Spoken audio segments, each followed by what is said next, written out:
Una sa lahat, libo-libong pulis pinasok na ang compound ng Kingdom of Jesus Christ sa Davao City. Madaling araw nang ni-raid ng PNP ang compound ng grupo sa pag-asang mahanap ang founder nito na si Pastor Apollo Kibuloy. Ang ilang miyembro ng KOJC pilit hinarang ang mga pulis. Ilan sa kanilang hinimatay habang may isang namatay. Ang kabuuang detalye sa balitang yan at latest sa sitwasyon doon, abangan dito sa Frontline Pilipinas Weekend. Magandang hapon, Pilipinas! Kasama ang buong puwersa ng News 5. Ito ang Frontline Pilipinas Weekend. Ilang individual nagkuntsabahan sa pagtakas si dating Bamban Tarlac Mayor Alice Go ayon sa Presidential Anti-Organized Crime Commission. Mayor Go, ilang araw na rin daw walang paramdam sa kanyang abogado. Barkong MT Sunyon na inatake ng mga rebelde, muling pinasabugan ng grupong Houthi. Pero Pinoy crew nito, una nang nasagip ng French Navy. Isang kondominium sa Makati, muling nasunog. Sa Marikina naman, isang pamilya ang nasunugan. Bagong silang na sanggol, inabandona sa isang nakaparadang tricycle sa Cavite. Viral ngayon, lalaking umiihi sa Thailand, biglang tinuklaw ng ahas. At singer na si Sabrina Carpenter, inilabas na ang music video ng kanyang bagong kanta na Taste.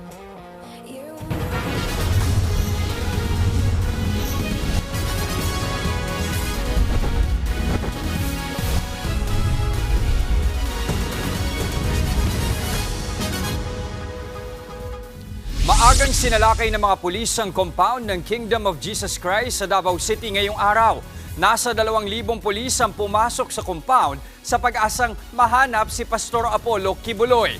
Hindi naman maiwasan ang tensyon sa pagitan ng mga pulis at taga-suporta ng pastor. Para sa update, live mula sa Davao, nasa frontline ng balitang yan, si Bril Montalvo. Bril, kumusta ang paghanap kay Pastor Kibuloy?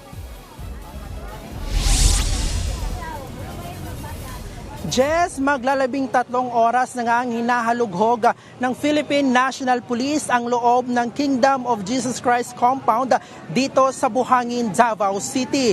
Bahagya namang nagkaroon ng tensyon kanina sa gitna ng paghahanap. Pero hanggang sa ngayon ay hindi pa rin nila mahanap si Pastor Apollo Kibuloy at 4 pa nitong akusado na nandito lang daw sa loob nagtatago. Mag-aalas 4 ng madaling araw nang dumating sa harap ng compound ng Kingdom of Jesus Christ ang mahigit 2,000 naka-full battle gear na pulis para halughugin at hainan ng warrant of arrest sa loob si KOJC founder Pastor Apollo Kibuloy at 4 pang akusado. Mismong hepe ng Police Regional Office 11 na si Police Brigadier General Nicolas Torre III ang nanguna sa operasyon. Pero bago pa sila makapasok, hinarang na sila ng abogado ni Kibuloy. Kinwestiyon nito ang bitbit nilang mga warrant na naka-address sa Pasig at hindi sa Davao City. Kahit saan namin pwede yan, kahit na yan ay Pasig and elsewhere. Ito, attorney. Yes, sir. Hindi ito ang lugar para tayo magdebate. Yes, sir. Kung may Yes, reklamo ka, maghain ka na lang ng reklamo. Pero Pero ngayon, ipaalam papasok po sana, kami sa ayaw at sa gusto mo. Eksaktong alas 5 naman ng umaga nang mapasok ng mga pulis ang compound. Kasama nilang pumasok sa loob ang mga tauhan ng DSWD. Positibo si General Torre na nasa loob lang ng compound si Kibuloy. Ang problema, 30 hektaryang lupain ang kinakailangan nilang suyurin. Tinignan ng mga pulis ang kada sulok ng mga kwarto na pwedeng pagtaguan ng pastor. Hindi naman pinayagang pumasok sa loob ng compound ang media, pero flinash sa malaking screen ang nangyayari sa loob para mamonitor. Sa gitna ng paghahalughog, bahagya ulit nagkatensyon. Ilang miyembro ng KOJC ang hinimatay sa loob, habang ang isa pa nilang kasamahan inatake sa puso. Sinubukan pang isugod sa ospital ang 53 anyos na lalaki, pero idiniklara rin daw dead on arrival. May na-confirm na cardiac arrest, dead on arrival, pero ang dahilan dahil ilang araw ng puyat dahil sa pagbabantay doon sa tower.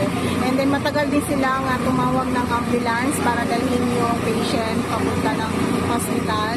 Ayon naman sa pamunuan ng KOJC, gumamit ng dahas ang mga pulis na nang raid sa compound. Hindi raw bababa sa 16 na miyembro nila ang sugatan dahil gumamit din daw ng tear gas ang mga pulis. Pinabulaanan naman niya ni General Torre dahil mga pulis daw ang ginamitan ng fire extinguisher ng ilang taga-suporta ng pastor.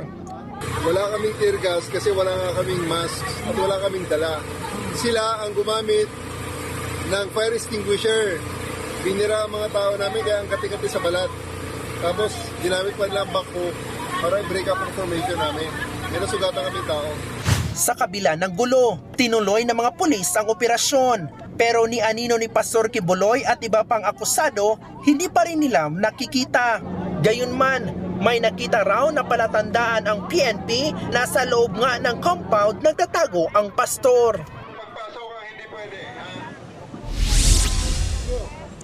Jess, nagpapatuloy pa sa ngayon ang paghahanap kay Pastor Apollo Kibuloy at sa 4 pa nitong akusado.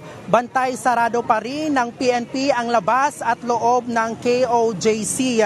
Ayon naman kay General Torre, hindi niya aalisin ang kanyang puwersa dito hanggat hindi niya nahuhuli si Pastor Apollo Kibuloy. Kinumpirma naman ang abogado ni Kibuloy na si Attorney Isarlito Torion na nakausap niya kanina si Mayor Sebastian Duterte sa pamamagitan ng telepono. Pero hindi na idinitalye kung ano ang kanilang pinag-usapan. Pero nagpahayag naman ng suporta ang mayor. Kanina din, Jess, ay nandito si Senatora Bato de la Rosa at kakaalis lang niya sa ngayon at sabi niya kanina ay magsasagawa umano siya ng hearing sa kanyang committee sa Senado. Yan muna ang latest mula dito sa KOJC compound sa Davao City. Balik sa iyo, Jess. Maraming salamat, Bril Montalvo. Kinonde na naman ng kilalang kaalyado ng mga Duterte na si Senator Bongo ang pagsalakay ng mga pulis sa Kingdom of Jesus Christ compound para arestuhin si Pastor Apollo Kibuloy. Ayon kay Go, kinokondena niya ang nangyari dahil importante pa rin daw ang buhay ng mga Pilipino. Suportado naman daw niya ang ginagawang trabaho ng mga pulis, pero dapat pa rin daw protektahan ang mga tao at hindi dapat overkill. Sa ibang balita, mahigpit na seguridad ang ipinatutupad sa National Bureau of Investigation kung saan nananatili sina Sheila Guo at Cassandra Ong. Posibleng sa Martes, dalhin ang dalawa sa Senado at Kamara para sa pagdinig. Nasa frontline ng balitang yan, si Elaine Fulgencio. Bantay sarado sa tanggapan ng National Bureau of Investigation sa Quezon City ang kapatid ni dismissed Bamban-Tarlac Mayor Alice Go na si Sheila at business partner nitong si Cassandra Leong. Sumalang ang dalawa sa inquest proceedings ng NBI kahapon para sa mga reklamong obstruction of justice, harboring a fugitive at paglabag sa Philippine passport law. Mananatili sila sa kustudiyan ng NBI hanggang sa susunod na linggo. Pero nakikipag-ugnayan naman daw ang ahensya sa Kamara at Senado para sa nakatakdang pagdinig. Dito muna sila. Pagkatapos, I think sa Martes merong Senate hearing. Dadali namin sila doon. Nakatanggap naman ng report ang Presidential Anti-Organized Crime Commission o PAOK na nagtangka raw umalis ang kapatid ni Alice na si Wesley Go mula Batam, Indonesia papuntang Hong Kong. Ito'y bago pa mahuli ng mga otoridad sina Sheila Go at Cassandra Ong. Ginamit niya ang Philippine passport para makapasok sa nasabing bansa bago muling lumipad papuntang Singapore at sumakay ng ferry boat papuntang Batam, Indonesia. Sa ngayon, posibleng nasa Indonesia pa rin daw si Alice Go. Naniniwalang PAOK na susubukan ng dating alkalde na makapasok sa mga bansang Cambodia, Laos at Myanmar. Indonesian authorities are confident that she's still secured within the Batam area. We're confident that she's trying to get into the Golden Triangle. Because the family, the Guo family has business interests, gambling interests in Cambodia. Hindi pa raw agad maaaresto si Go dahil hinihintay pa ang arrest warrant na ilalabas ng Department of Justice. Samantala, iimbestigahan na rin ng mga kongresista ang mga ahensya na nagpalusot umano kay Alice Go at mga kasama nito. Isa po ito sa mga tatalakayin natin this coming budget pagharap ng mga ahensya sa amin upang may paliwanag nila kung bakit nagkaroon ng ganitong sitwasyon at para maiwasan po natin na maulit ito. Bukod dyan, Oras na rin daw na muling pag-aralan ng security measures at protocols na ipinatutupad ng pamahalaan sa border. Nagbabalita mula sa Frontline, Elaine Fulgencio, News 5. Posible umanong nag-backload o sumakay sa private plane si Alice Guo kaya siya nakalabas ng bansa nang walang nakakaalam.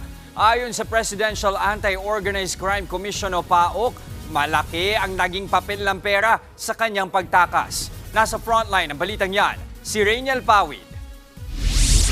Nananatiling palaisipan sa karamihan kung paano nakalabas ng bansa ang sinibak na alkaldeng si Alice Guo. Ang impormasyong nakalap ng Presidential Anti-Organized Crime Commission o PAOK, July 17, lumipad papuntang Indonesia si Guo. Mula Indonesia, nagpunta naman sa Kuala Lumpur, Malaysia ang dating alkalde. Matapos yan, nagtungo raw si Guo sa Singapore at naglagi roon ng halos isang buwan. August 18 naman nang bumiyahe siya papunta sa Batam, Indonesia sakay ng isang cruise ship. Pero sa kabila ng mga ito, wala pa ring konkretong detalye kung paano siya nakalabas ng Pilipinas. Ayon kay Undersecretary Gilbert Cruz, posibleng naging backloader ang dating alkalde. Pati na rin ang kapatid niyang si Sheila Guo at business partner na si Cassandra Ong. Nasa kustodiya na ng National Bureau of Investigation ng dalawa matapos mahuli ng mga otoridad sa Indonesia.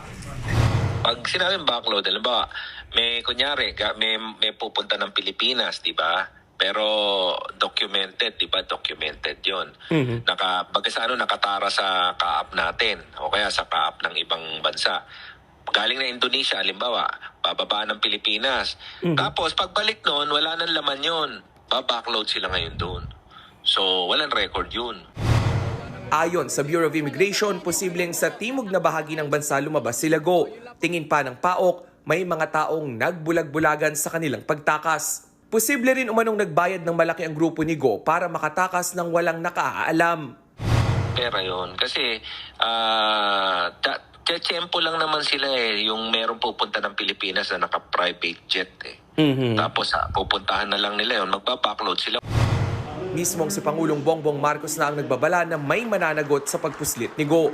Ayon sa BI, maaaring nananatili pa rin sa Indonesia ang dating alkalde. Sa isang mensaheng ipinadala ng abogado ni Guo na si Attorney Stephen David, 3 araw na raw niyang hindi nakakausap ang kanyang kliyente. Nagbabalita mula sa Frontline, Rainiel Pawid, News 5. Sa ibang balita, nailagtas na ng French Navy ang mahigit 20 Pilipinong tripulante ng oil tanker na MT Sunion na inatake ng grupong Houthi sa Red Sea. Tiyempo ang pag-rescue sa kanila dahil kahapon binomba at sinunog ulit ng militanteng grupo ang barko. Nagbabalik si Rainiel Pawid. On the way na kami sa Navy ship, abandoned ship kami. Yung barko namin nandun. Sa videong ito na pinost online ng Filipino seafarer na si Jessie, makikita ang pag-rescue sa kanila ng French Navy. Ito'y matapos ma-stranded sa sinasakyan nilang oil tanker na MT Sunion na unang binomba ng grupong Houthi sa Red Sea nitong Miyerkules. Kasama ang 22 pang tripulanteng Pinoy at ilang kasamahang dayuhan, sinakay sila sa rubber boat at nilipat sa French warship na pinadala para sila i-rescue. Sakto ang pagdating ng French Navy. Dahil kahapon, isa na namang unmanned boat ng Houthi ang sinubukang bombahin ang barko nila Jess. Pero naharang at nasira ng French destroyer. Ayon naman sa Department of Migrant Workers, ligtas na ang mga tripulanteng Pinoy. Sumasailalim na sila sa debriefing at medical assessment. They are now safe and sound. Walang major or minor injuries reported. Sabi naman ng Department of Foreign Affairs, dinala raw sa isang port sa bansang Djibouti ang mga Pinoy at doon muna magpapahinga ng ilang araw. Inaayos naman na ng DMW ang repatriation o pagpapauwi sa kanila sa lalong madaling panahon. Matagal na raw ang 2 linggo para mapauwi sila.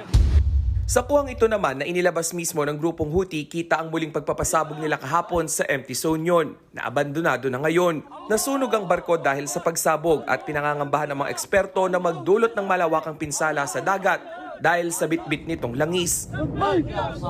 Dahil sa ganitong insidente, pinayuhan na ng gobyerno ang mga ship owner na magkaroon ng diversion route plan o iwasan muna ang Red Sea at Gulf of Aden. Muli rin nilang iginiit ang right to refuse sailing policy na karapatan ng mga tripulante. Sa oras na tumangging bumiyahe ang isang Pinoy seafarer sa warlike zone, libre pa rin itong pauuwin sa Pilipinas pero bitbit pa rin dapat ang kanyang 2 buwang sahod. Nagbabalita mula sa Frontline, Rainiel Pawid, News 5. Sa ibang balita, abiso po sa mga mamimili, nagtaas ang presyo ng kada kilo ng manok sa Metro Manila. Sa tala ng Department of Agriculture, pumalo na sa 240 pesos ang kada kilo ng manok. Tumaas din ang presyo ng itlog sa 11 pesos kada piraso. Samantala, bumaba naman ang presyo ng kada kilo ng baboy sa 370 pesos. Paliwanag ng DA, ang taas presyo sa manok at itlog ay bunsod ng takot ng mga mamimili sa African Swine Fever o ASF outbreak. Tiniyak naman ng DA na ligtas kainin ang mga karning baboy na binebenta sa palengke. Basta lutuin daw ito ng mabuti at iwasang kumain ng hilaw na karne. Ito naman po, good news para sa mga kapatid nating motorista. Asahan na raw ang malakihang rollback sa petrolyo sa susunod na linggo. Ayon sa kumpanyang Unioil, aabot sa 2 piso ang ibababa ng presyo ng kanilang diesel, habang piso 20 sentimos naman ang mababawas sa presyo ng gasolina. Ayon sa Department of Energy, ang malakihang rollback ay epekto ng mababang demand sa petrolyo, pati na rin ang posibleng ceasefire sa Gaza. Sa ating weather update, magiging maulan ngayong long weekend dahil pa rin sa umiiral na southwest monsoon o hanging habagat. Sa latest bulletin ng Pag-asa, makararanas ng makulimlim at maulap na kalangitan na may kalat-kalat na pag-ulan, partikular sa Mimaropa, Western Visayas, Negros Island Region, Zamboanga Peninsula, Soc-Sargent at Barm. Pulupulong pag-ulan naman ang posibleng maranasan sa Metro Manila at nalalabing bahagi ng bansa, bunsod ng localized thunderstorms. Samantala, lumakas pa ang binabantayang bagyo sa labas ng Philippine Area of Responsibility. Huling namataan ang Typhoon Shanshan sa layong 1,980 kilometers silangan ng Central Luzon. Pero ayon sa Pag-asa, wala naman itong direktong apekto sa ating weather system. Susunod, condominium building sa Makati, nasunog na naman. Bagong silang na sanggol sa Cavite, inabandona sa isang tricycle. At kambal na ipo-ipo na mataan sa may Florida sa Amerika. Lahat ng yan sa pagbabalik ng Frontline Pilipinas Weekend.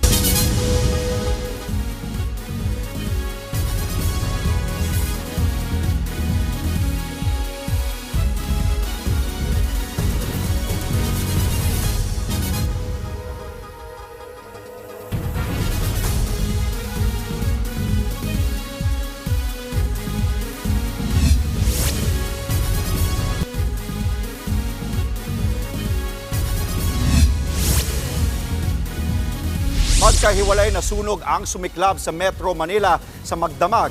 Sa Makati nga, isang kondominium ang nasunog ulit. Nasa frontline ng balitang yan si Elaine Fulgencio. Nilamon ng nagngangalit na apoy ang bahay na ito sa Barangay Marikina Heights sa Marikina City kaninang umaga. Nagmamadali ang mga bombero ng bombahan ng tubig ang apoy para hindi madamay ang mga katabi na bahay.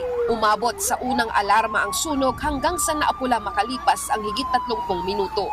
Isang bahay ang natupok habang may 2 pang bahagyang napinsala. Aabot sa 40,000 piso ang halaga ng pinsala. Wala namang nasaktan o nasawi sa sunog. Napulabog ang mga residente ng isang condominium sa Barangay Pio del Pilar sa Makati City kagabi. Sumiklab ang sunog mula sa isa sa unit mula sa ika-9 na palapag. Halos 1 oras ang inabot sa pag-apula ng sunog. Ligtas naman ang mga residente pero aabot sa 1.6 million pesos ang danyos sa sunog. Patuloy pang iniimbestigahan ang sanhi ng magkakahiwalay na sunog. Nagbabalita mula sa Frontline, Elaine Fulgencio, News 5. Patay ang isang rider matapos makasalpukan ng isang pampasaherong jeep sa Makati. Nasa frontline ng balitang yan si Gary De Leon. Sugatan ng paa, duguan ng mukha at wala ng buhay ang rider na yan. Nandatnan ng rescue team sa Chino Rosas Avenue sa Makati City. Ang biktima, nakabangga ng isang pampasaherong jeep, pasado alas 7 kagabi. Kwento na isang gwardyang malapit sa insidente. Ginulat siya ng malakas na kalabog. Sa kanya nakita ang 28 anyos na rider na nakandusay na sa daan matapos pa daw nitong tumalsik sa gutter. Yung motor parang papunta dito. So ang narinig ko na lang, yung lagabog. Sumalpok siya dito sa sasakyan. Tapos sabi ko, pagtingin ko ganyan, handusay na. Naku, sumalpok talaga sa sa jeep, sabi ko. Nilabasan na kami. Tumawag ako ng ambulansya. Ayon sa mga kaanak ng biktima, pauwi na sana ang rider na mangyari ang aksidente. Labis naman ang kanilang pagdadalamhati sa nangyari. Samantala, ang jeepney driver naman ay sasampa ng kasong reckless imprudence resulting to homicide. Patungo sana siyang tagig ng mangyari ang insidente. Sinubukan ng News 5 na kunin ang panig ng jeepney driver, ngunit tumanggi ito magbigay ng pahayag tungkol sa nangyari. Nagbabalita mula sa frontline, Gary De Leon, News 5. Isang bagong silang na sanggol ang iniwan sa loob ng nakaparadang tricycle sa Rosario, Cavite. Ayon sa mga pulis, narinig ng tricycle driver ang iyak ng bata kaya't agad-agad niya itong pinuntahan. Ipinasok sa paper bag ang bata at binalot pa ng tela. May bakas pa ng mga dugo ang babaeng sanggol. Agad namang dinala ang sanggol sa ospital, saka inihabilin sa lokal na tanggapan ng Department of Social Welfare and Development. Iniimbestigahan na ng mga otoridad kung sino ang nag-iwan sa sanggol. Samantala, nasabat na ang higit 38 million pesos na halaga ng marijuana sa Manila International Container Port. Natagpuan ang mga droga sa package na galing Thailand. Idineklara itong naglalaman ng mga tableware, kitchenware, kumot at sapatos. Nasabat din ang higit 61,000 pesos na halaga ng marijuana sa Port of Clark. Ipinuslit ang mga ito sa mga vinyl record. Hawak na ng PDEA ang mga nasabat na droga. Inaalam na rin kung sino-sino ang mga individual na nasa likod ng mga kontrabando. Lumalaking banta sa wildfire at kabuhayan ng mga inaanod na basura papunta sa ilang isla sa West Philippine Sea. Ayon sa isang eksperto, posible umanong galing ang mga ito sa mga barko ng China. Nasa frontline ng balitang yan si Gio Robles.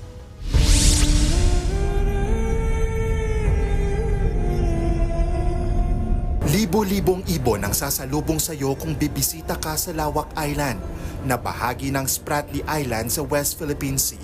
Yan ay mga migratory bird o mga ibong nagpapalipat-lipat ng tirahan. Paraiso para sa kanila ang islang ito, pero ang problema, patuloy na dumarami ang mga basurang inaanod papunta sa lugar. Sa pag-iikot ng News 5, napansin namin ang mga bote ng plastic na nagkalat sa dalampasigan. Kung may bantaman sa Lawak Island, pinakamalaki na dyan siguro ay yung mga basura. Karamihan, mga inanod na bote ng plastic. Gaya nito, yung isa nga siguro sa sobrang tagal nito sa laot, ayan, tinubuan na ng mga shell bago mapadpad sa isla. Mayroong mga made in China, Malaysia, Indonesia at Vietnam.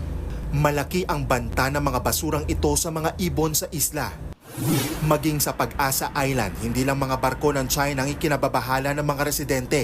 Parami na rin ang parami ang mga basurang inaanod sa isla, kung saan pangingisda ang pangunahing ikinabubuhay ng mga residente.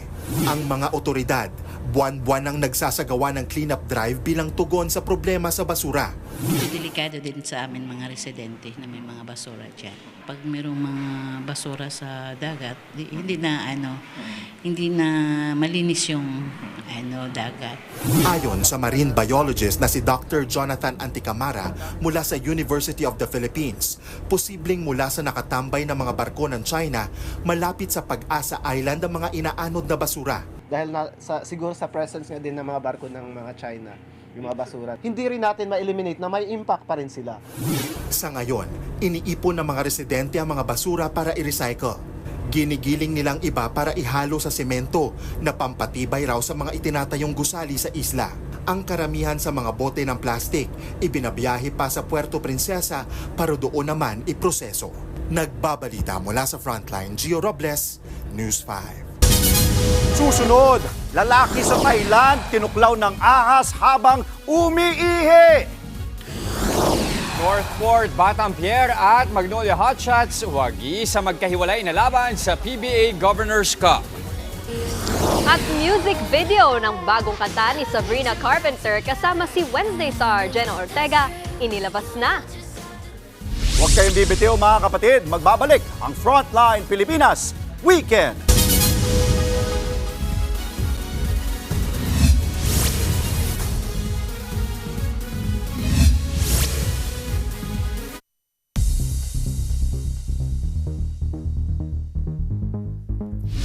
Bababa sa 3 ang patay habang 4 pa ang malubhang nasugatan sa walang habas na pananaksak ng isang lalaki sa gitna ng isang festival sa Western Germany. Ayon sa mga otoridad, pumunta ang lalaki sa mismong plaza kung saan may tumutugtog na banda. Saka inatake at pinagsasaksak ang mga nanunood. mabilis namang nakatakas ang hindi pa rin nakikilalang sospek. Sa ngayon, patuloy pa ang investigasyon sa nangyari. Tikom din ng mga polis sa posibleng motibo ng krimen. New fear unlocked naman para sa isang lalaki sa Thailand na inatake ng ahas habang nasa kubeta. Sa viral video, makikita ang ahas na hawak-hawak ng lalaki. Kwento ng biktima, umupo siya ng inidoro para umihi nang bigla na lang may kumagat sa kanyang ari. Di niya pala napansin na mayroong ahas na nagtatago sa toilet. Tumayo ang lalaki at pilit inalis ang ahas. Kumuha pa siya ng pamalo at paulit-ulit hinataw ang hayop hanggang sa mapatay niya ito. Isinugod sa ospital ang lalaki na nasa mabuti ng kondisyon.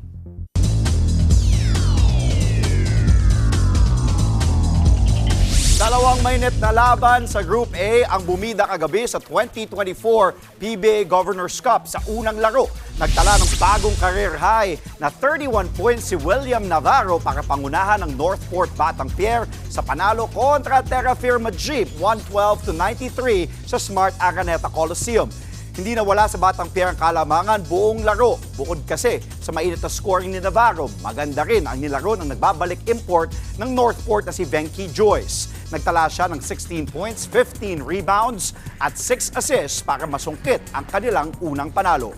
Sa second game naman, nakakuha na rin ng panalo ang Magnolia Hotshots matapos talunin ang Converge Fiber Xers 105-93. Tatlong 4-pointers ang naipasok ni Jeric Ahanmisi at tinapos ang laro na may 14 points. Ngayon, pareho ng 1-1 ang record ng Northport at Magnolia. Sa ngayon, naglalaro na ang Barangay Ginebra at ang Rain or Shine Elasto Painters sa Candon City Arena sa Ilocos Sur. Mapanood yan ng live sa RPTV, sa PBA Rush at sa Pilipinas Live App. Pinare-remit naman ng Korte Suprema ang bahagi ng kita ng Philippine Amusement and Gaming Corporation o PAGCOR at Philippine Charity Sweepstakes Office o PCSO para pondohan ang Philippine Sports Commission o PSC. Nag-ugat ang direktiba ng Korte sa kinatigan nitong petition for mandamus na inihain noon ng dating congressman na si Coach Yeng Diao. Dahil hindi raw nagre-remit ang PAGCOR at PCSO ng pondo para sa National Sports Development Fund ng PSC. Dahil sa desisyon ng Korte, obligado nang mag-remit ng pondo ang PCSO, PAGCOR at Office of the President sa PSC alinsunod sa batas na nagtatag sa ahensya.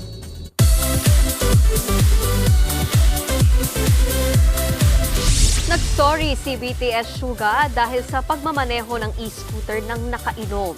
Sa report ng ilang media sa Korea, humarap kahapon si Suga sa mga otoridad ng Seoul Yongsan Police Station. Nangako si Suga na haharapin niya ang investigasyon. August 6 nang mahuli ng mga pulis si Suga na nagmamaneho ng e-scooter ng nakainom malapit sa kanyang bahay sa Seoul. Eto pa, inilabas na ng singer-actress na si Sabrina Carpenter ang official music video ng kanyang kantang Taste featuring Jenna Ortega. Ipinakita sa video ang agawan ni Sabrina at Jenna sa isang lalaki. Naging madugo at bayolente habang nagpapatayan ng dalawa ng paulit-ulit. Nagulat naman ang lahat nang mag-kiss sina Sabrina at Jenna. Pero aksidenteng napatay ni Jenna ang boyfriend. Si Jenna Ortega ay kilala sa hit series na Wednesday.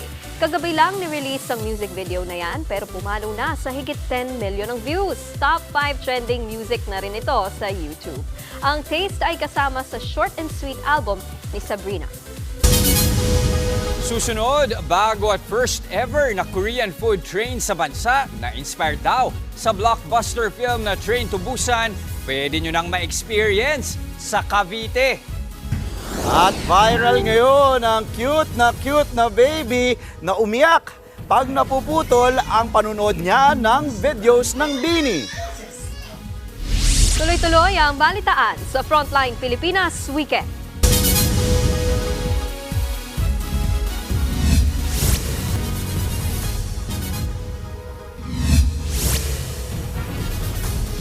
Kung paborito po ninyo ang Korean food, may nadiskubre kaming kakaibang kainan na para ka talagang bumiyahe sa South Korea, pero nasa Cavite lang. Kung ano yan, alamin natin sa Frontline ng balitang yan ni Mondi Lopez.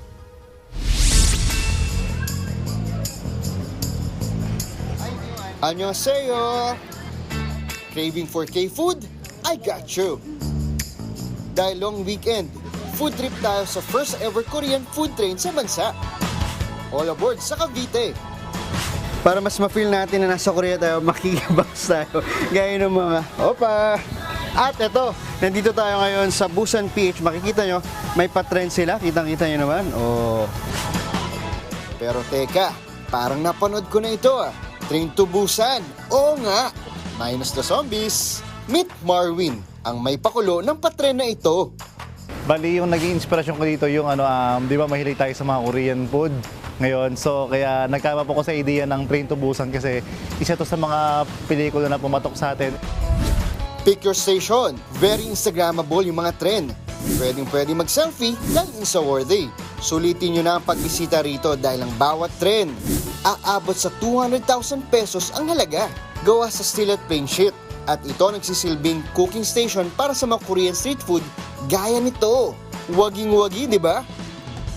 At heto pa, sagot ni Chef Joshua ang K-Delight food experience nyo.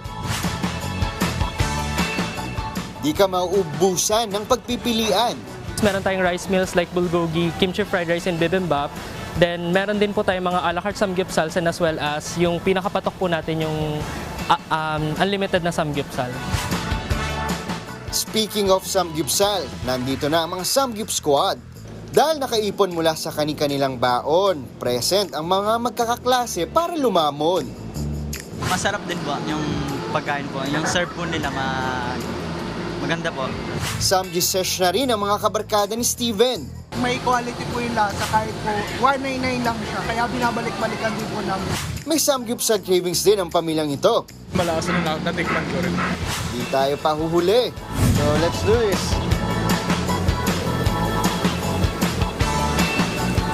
Hindi tayo marunong magluto.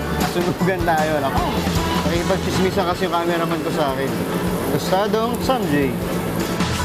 Wala nang chopsticks. Rekta na sa kamay. Ano na?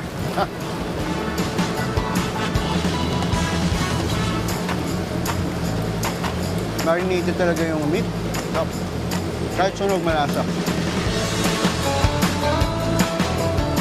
Aba, pinapakita ko sa camera. Ilibat ko muna, nasusunog. Mas balot ulit. Sarap. Grilled into perfection. Limitless ang kain dito sa loob ng 1.5 oras. At lahat ng flavors, pati side dishes, unlimited. Busog overload talaga. Ulitin ko, walang zombie rito. Kamsahamnida mga kapatid. Monty Lopez, News 5.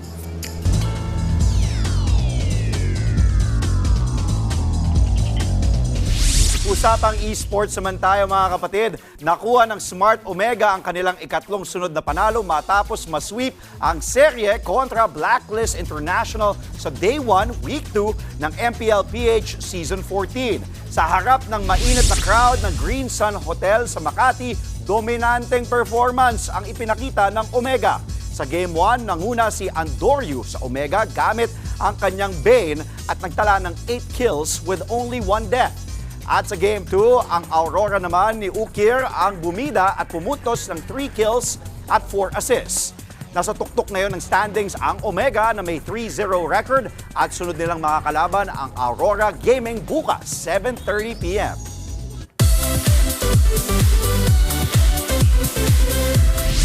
Happy and pressured. Yan daw ang nararamdaman ni SB19 Stel sa tiwalang ibinigay sa kanya ni National Artist for Music na si Ryan Cayabyab. Mismong ang maestro daw ang pumili kay Stel para sa kanyang latest single na Hindi Ko Masabi. Nasa frontline ng balitang yan si News 5 digital producer Von Belinario.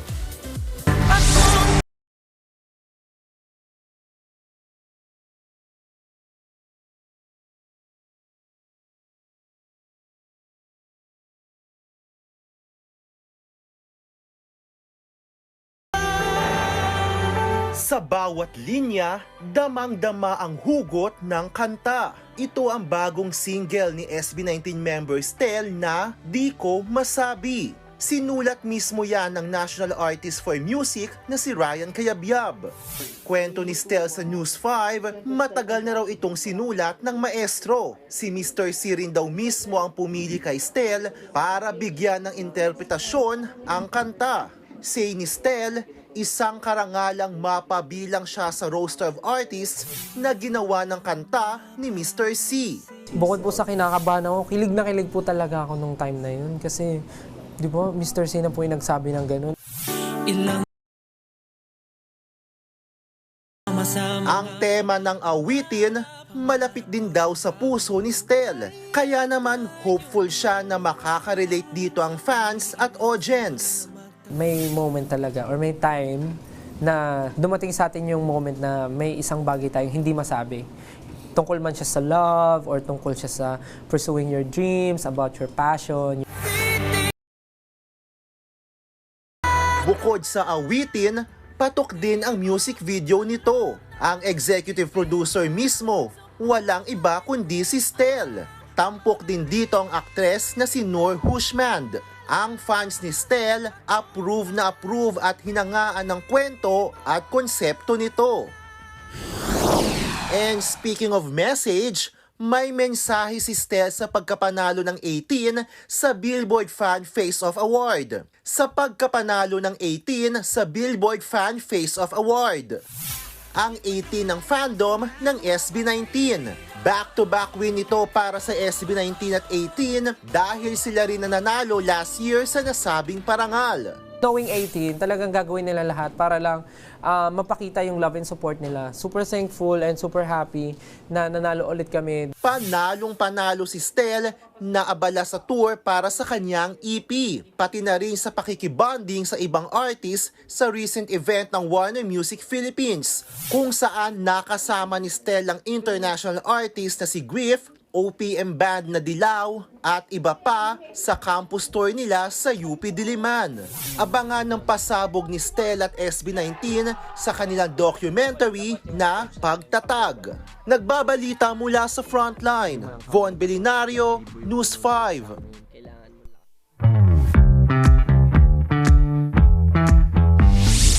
Andre, Nikki, grabe, hindi na talaga mapigilan yung Beanie Fever. Oo nga no? eh. Ito, bago na kahit naman. mga baby na wimili na rin sa kakanood ng mga music video ng Beanie, ba nagagalit pa nga kapag nililipat ang pinapanood gaya na lang ng baby na to.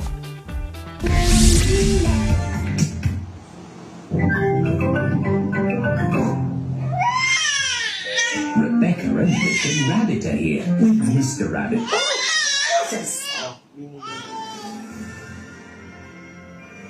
Bigla na lang umiyak si Baby matapos ilipat sa kids show ang pinapanood na Salamin-Salamin. Pero nang ibalik sa Beanie Song, aba, nag-iba ulit ang mood ni Baby. Ayun, tumayo pa siya at sumayaw habang pinapanood ang Beanie. Ayon sa uploader na si Kathleen Joy Francisco, napansin daw nilang ayaw kasi ni Baby ng mga kids show. Simula nang marinig na niya yung mga kanta ng Beanie. May 1.4 million views na yan sa TikTok. Ayos. Tapos iba yung iyak niya. Yung iyak niya may halong pagwawala. At least at a young age, natututunan niya na ang buhay ay hindi karera. Yeah. Gusto ko yun. Nag-iisip ko ng pan-trophy ko eh. Medyo nag-buffer tayo doon eh. Ikaw may naisip ka? Ako naman, basta balay mo naman, pag sinuportahan natin si Baby, ay may maging kasing successful ng Beanie. Oy, bakit hindi? Diba? Kaya go Oo, lang, totoo. parents. Kung ayan ang bet ni Baby. Bet ko yung sinabi ni Jess. At yan po, ang mga impormasyong dapat ninyong malaman. Mga balita para sa may alam at may pakialam. Kami ang inyong mga kasangga sa Frontline Pilipinas Weekend.